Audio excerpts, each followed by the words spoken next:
الحمد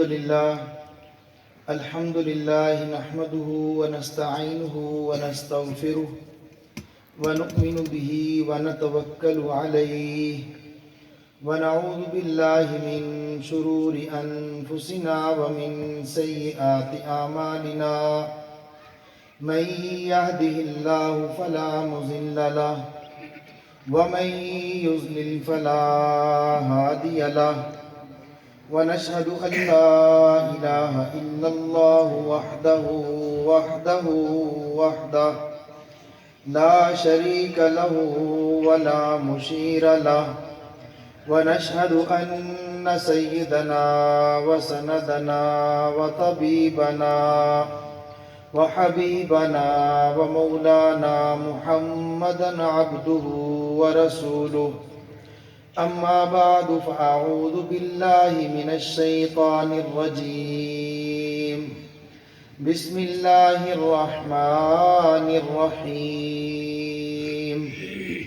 ألف لام ميم ذلك الكتاب لا ريب فيه صدق الله العظيم وصدق رسوله النبي الكريم ونحن على ذلك لمن الشاهدين والشاكرين والحمد لله رب العالمين إن الله وملائكته يصلون على النبي يا أيها الذين آمنوا صلوا عليه وسلموا تسليما اللهم صل على محمد وعلى آل محمد كما صليت على إبراهيم وعلى آل إبراهيم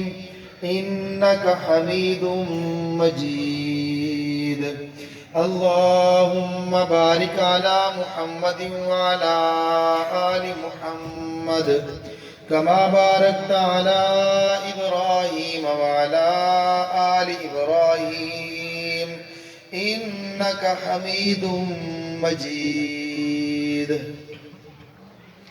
اللہ جل جلالہ کا شکر ہے، اللہ رب العزت نے آج ہمیں اپنے گھر کے اندر بیٹھ کر اپنے دین کی چند باتیں سننے اور سنانے کی توفیق عطا فرمائی ہے۔ ہم لوگ دعا کرتے ہیں کہ اللہ رب العزت اس موقع کی مناسبت سے دو چار باتیں جو عرض کریں وہ صحیح سے عرض کرنے کی توفیق عطا فرمائے۔ جتنا صحیح ہو اور جو صحیح ہو میرا اللہ سب سے پہلے مجھے، اس کے بعد آپ تمام حضرات کو اس پر عمل کرنے کی توفیق عطا فرمائے۔ ہمارے اسٹیٹ سیکرٹری فرما رہے تھے کہ احسان کیا ہے، شفقت فرمائی ہے، تشریف لائے ہیں۔ شفقت نہیں ہے، احسان نہیں ہے، بلکہ ہم اپنی حاضری کو اپنی خوش قسمتی سمجھتے ہیں۔ ہمارے محترم جناب حضرت قاری عبدالرشید صاحب دامت برکاتہم کو دیکھ کر ہمیں اپنے والد یاد آتے ہیں، کیونکہ ہمارے والد بھی نبینے تھے، عالم تھے، حافظ تھے، تو ان حضرت کو دیکھ کر اپنے والد کی یاد تازہ ہوتی ہے۔ حضرت کی زیارت کرنا، مدرسے کے اندر آنا باعث ثواب اور نجات کا ذریعہ سمجھتے ہیں۔ الحمدللہ۔ تو اس موقع سے آپ حضرات کے سامنے ایک دو باتیں عرض کرتا ہوں۔ اللہ جل جلالہ کے پیارے حبیب حضرت محمد الرسول اللہ صلی اللہ تعالیٰ علیہ وسلم کا ارشاد گرامی ہے، مشکاۃ شریف کی مبارک حدیث ہے جس کا مفہوم عرض کرتا ہوں۔